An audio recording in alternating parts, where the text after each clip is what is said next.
যুক্তরাজ্যের পার্লামেন্ট নির্বাচনে এবারও জয় হয়েছেন বাংলাদেশি বংশোদ্ভূত রোশনা আরা আলী। লেবার পার্টি থেকে টানা পঞ্চমবারের মতো এমপি নির্বাচিত হন তিনি। যুক্তরাজ্যের housing, communities and local government ministry parliamentary under secretary of state পদ পেয়েছেন বাঙালি এ নারী।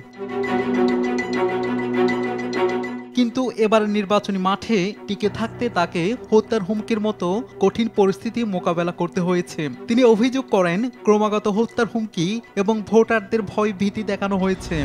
বাধ্য হয়ে তাকে পুলিশ নিরাপত্তা নিতে হয়েছিল। সে সঙ্গে ভুয়া তথ্য ছড়িয়ে বিভ্রান্তিকর পরিবেশ তৈরির চেষ্টা ছিল। এমনকি জনসভায় পরিকল্পিত সহিংসতারও আশঙ্কা ছিল।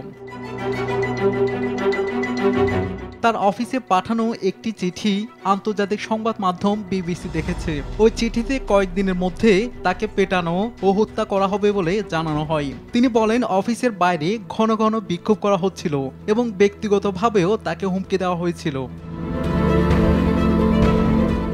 কর্মজীবন থেকে তিনি লেবার পার্টির রাজনীতির সঙ্গে যুক্ত হন। তার রাজনৈতিক দক্ষতা দেখে 2007 সালে এপ্রিলে লেবার পার্টির পক্ষ থেকে বেথনাল গ্রিন অ্যান্ড নির্বাচনী আসনে নির্বাচনে অংশ নেওয়ার জন্য তাকে দল থেকে প্রস্তুত থাকার নির্দেশ দেওয়া হয়।